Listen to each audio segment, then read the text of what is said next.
Hello everyone, myself Amita Saraswat, lecturer chemistry department MLV Government College Bhilwara, Rajasthan. Today my topic for MSc third sem paper number 13 environmental chemistry, and in this we will read about unit third soil and soil pollution. पिछले topic में हमने detrimental effects of soil pollution पढ़ा था। अब इसका आखिरी portion जो कि है कंट्रोल ऑफ सॉइल पोल्यूशन या सॉइल पोल्यूशन को कैसे कंट्रोल किया जाए।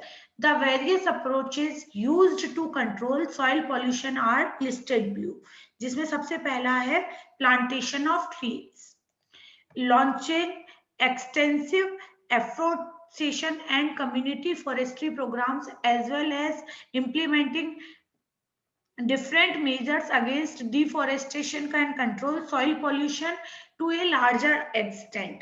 Grass, the natural bund, acts as a powerful weapon against soil erosion. It can trap soil, it can trap slit and prevent it from washing away. तो सबसे अच्छा उपाय है कि प्लांटेशन ऑफ ट्रीज किया जाए और साथ में ग्रास को भी उगाया जाए, क्योंकि जो ग्रास है वो आपके सॉइल इरोजन के अगेंस्ट एक पावरफुल वेपन की तरह काम करता है। ये यहाँ पे जो आपकी मिट्टी है उसको एक जगह से दूसरी जगह पे वॉश्ड आउट होने से रोकता है। तो प्लांटेशन ऑफ ट्रीज जितना ज्यादा होगा उतना हम सॉइल पोल्यूशन को कंट्रोल कर सकेंगे। अगला है recycling of trees.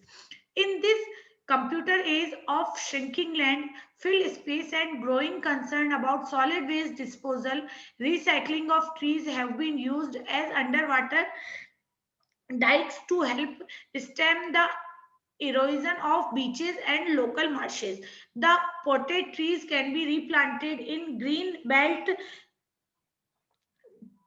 areas to control soil pollution. तो जहां से अगर आपने जरूरी है कि आपको वहां से प्लांट्स काटने पड़े तो आप दूसरी जगह पर प्लांट्स को जरूर उगाइए, जिससे कि आप एक ग्रीन बेल्ट तैयार कर पाए, जिससे कि सॉइल पोल्यूशन को कंट्रोल किया जाए।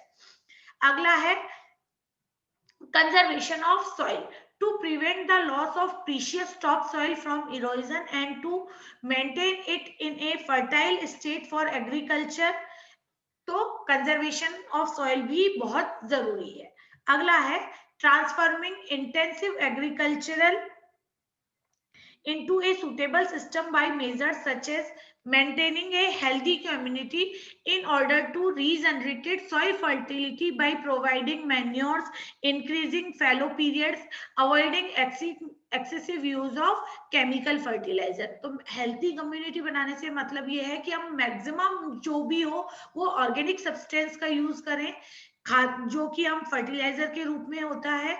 एक आप जो आपका जो सॉइल पे प्लांटेशन है, सॉइल पे जो क्रॉप्स का रोटेशन है उनको चेंज करते रहे। इससे क्या होगा कि एक हेल्दी कम्युनिटी का एनवायरनमेंट होगा और excessive use of chemical fertiliser से हमें बचना चाहिए।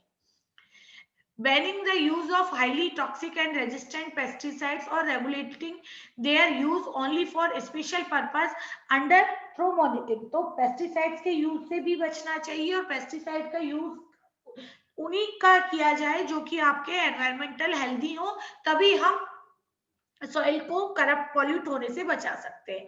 Infusing biodiversity in agriculture by sowing mixed crop and crop rotation.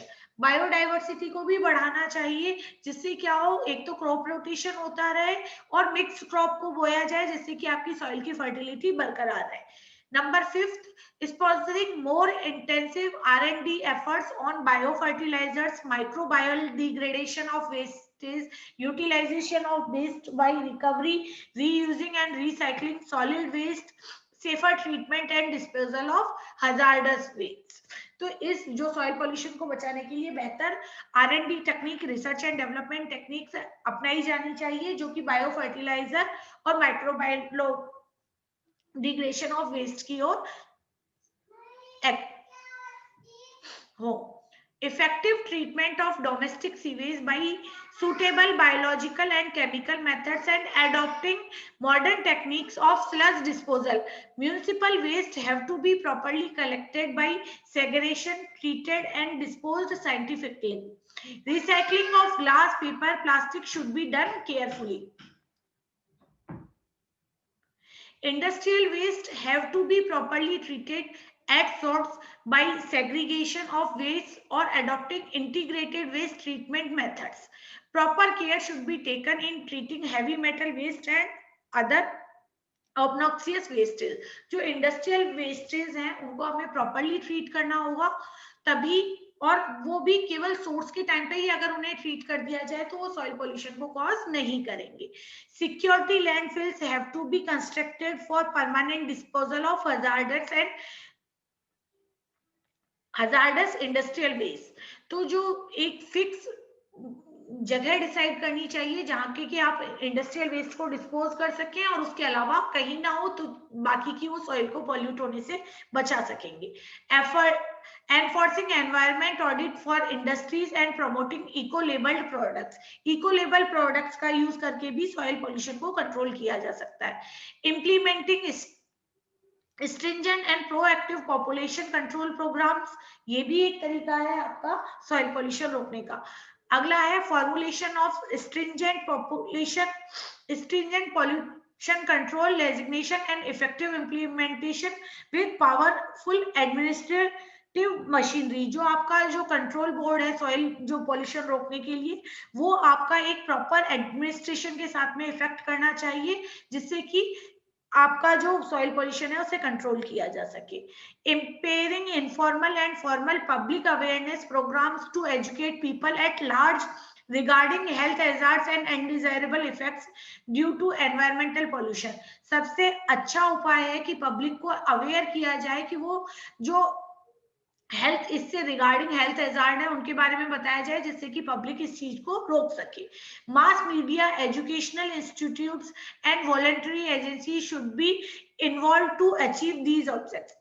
तो इस ऑब्जेक्ट को अचीव करने के लिए मास मीडिया या एजुकेशनल इंस्टीट्यूट या वॉलंटरी एजेंसीज को भी साथ में लिया जा सकता है. Extending market support for recoverable products through fiscal concentration, ये भी एक तरीका है जिससे आप सॉइल पोल्यूशन रोक सकते हैं. Thank you.